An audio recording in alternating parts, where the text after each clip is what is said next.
protection comes high, sky high. Today, we must be on guard in the sky when it comes to protecting our resources. The national resources that are so precious to us.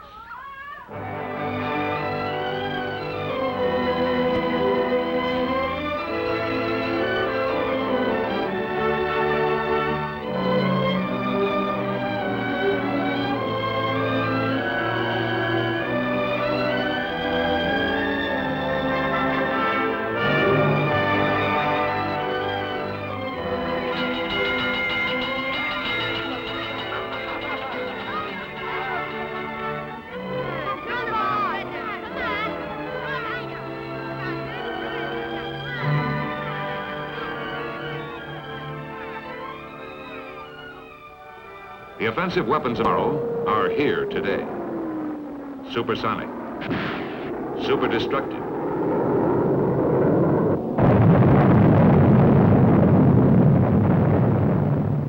seemingly unresistible.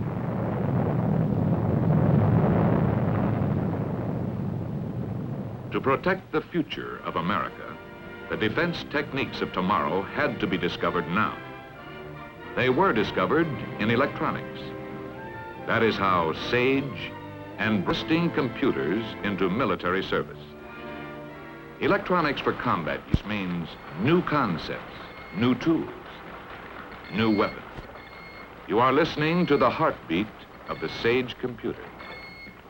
Every instrument in this room is constantly monitoring, testing, pulse taking, controlling. For this is the programming and operations center for the SAGE computer which surrounds it.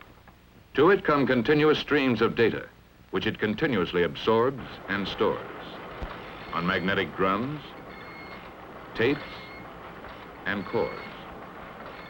Data from radar units, Texas towers, picket ships, early warning aircraft, ground observer corps, weather bureaus.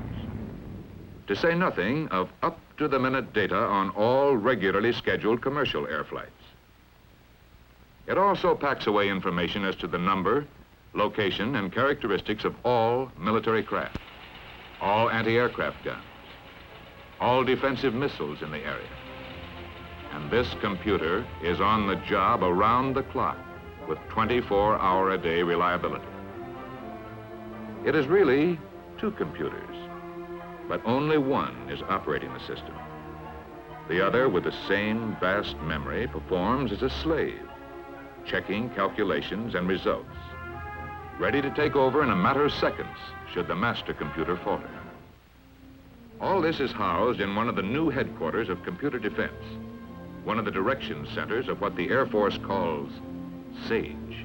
Beyond the fantastic capacity for calculation and memory, SAGE possesses the newest and most revolutionary advance in data processing, the display scope, a computer-generated visual display, on call as needed. Until SAGE, the miracle of the computer was its ability to calculate in split seconds and then provide printed information. But SAGE needed more than this.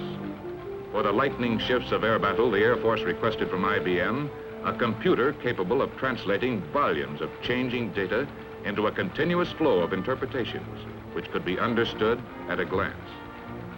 Air defense required split-second presentation as well as split-second calculation. Given this objective, IBM applied the latest extension of data processing, the display scope, a giant picture tube on which computer results are instantaneously and continuously translated into graphic images. In SAGE, airmen have the battle visualized for them on the computer-generated display. 2 floors above the great computers are the batteries of display scopes. Although they look like the offspring of a marriage between a television tube and a radar screen, display scopes do not show physical images transmitted from elsewhere. They display the results of the computer's findings. SAGE, with its display scope, also has one feature possessed by neither a television or radar screen. It has memory. In case of enemy air attack, not only can a clear picture of the changing air situation be displayed on the scope, but if the airman wishes to see how things got that way, the scope can recall any previous phase of the situation from the computer's memory. By analyzing the past, SAGE can project into the future.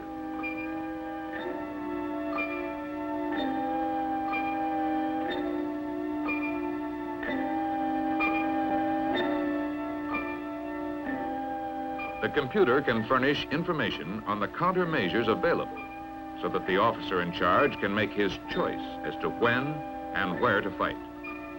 Once he has selected a plan of counterattack, the computer guides interceptors and missiles to the enemy. After encounter, the computer guides the interceptors back to their bases. Aladdin's lamp couldn't do more. What is the most precious commodity that electronics defense wins us? Time. Long before the bomber reaches our defense perimeter, the computer's memory will identify it as friendly. But if a flight of planes were identified as hostile, then in a matter of minutes,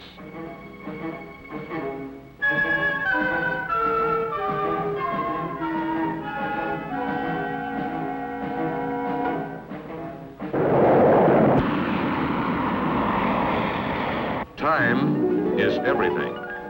This is electronic defense in depth. And what better reason for an effective air defense? But is this protection enough?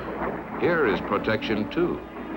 The protection which comes with the possession of weapons of retaliation. Just as our defensive powers had been advancing, so have our instruments of attack. The demands of plane warfare require the fantastic ability of modern computers. The question was, how could the electronic computer be made airborne? Problems of consequence when designing a computer for ground installation became overwhelming when it was proposed to redesign them to fit into jet bombers. First, the problem of space and weight. The interior of a modern bomber is cramped for space as is. How can a bulky computer be fitted into it? For every extra pound of dead weight carried, a bomber must add many more gallons of fuel. Second, the problem of reliability.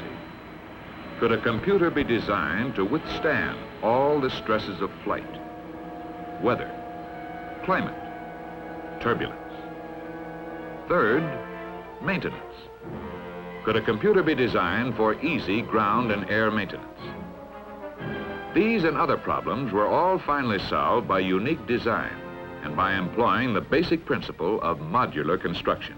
The same multiple arrangement principle which was applied in the design of this doll furniture enabled the Air Force to procure an airborne computer. By designing an electronic assembly packaged in self-contained units which are then joined, a computer of flexible construction was achieved. It can either be installed in a compact unit or parts can be distributed according to the space available. Self-contained units make it easier to achieve durable construction and easier to test each unit for reliability. Under all conditions, an airborne computer is likely to be exposed to, and some highly unlikely ones. High altitudes up to 120,000 feet. Low temperatures down to 100 degrees Fahrenheit. Below zero. High temperatures up to 200 degrees Fahrenheit. Sunlight.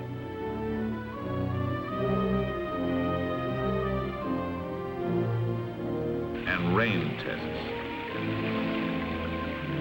Life tests of mechanical and electronic units. Vibration tests. In this test, the question is not, will the computer work under this condition, but how long will it work?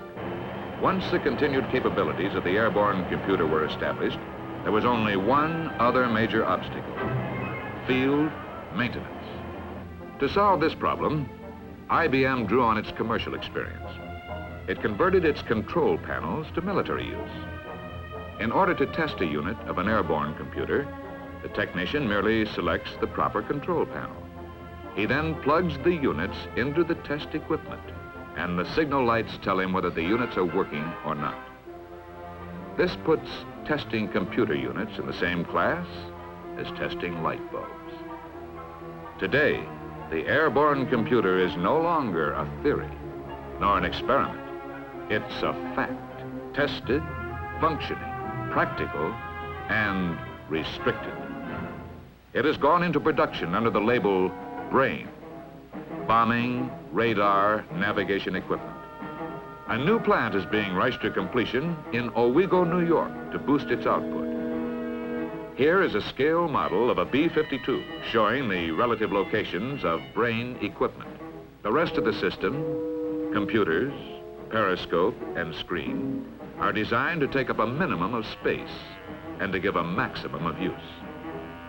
Computers have taken wing. Hey, Phil, I got some crosshair jitter in both azimuth and elevation. Would you pull the AR-5 and replace it with a spare? Sure, Dan. Give me a minute.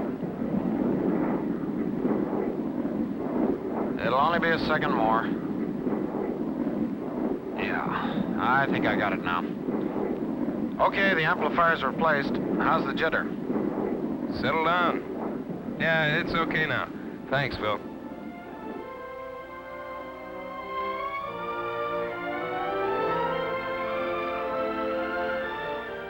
And as long as we're on guard, as long as we're ready to look ahead and move ahead, the future of America is secure.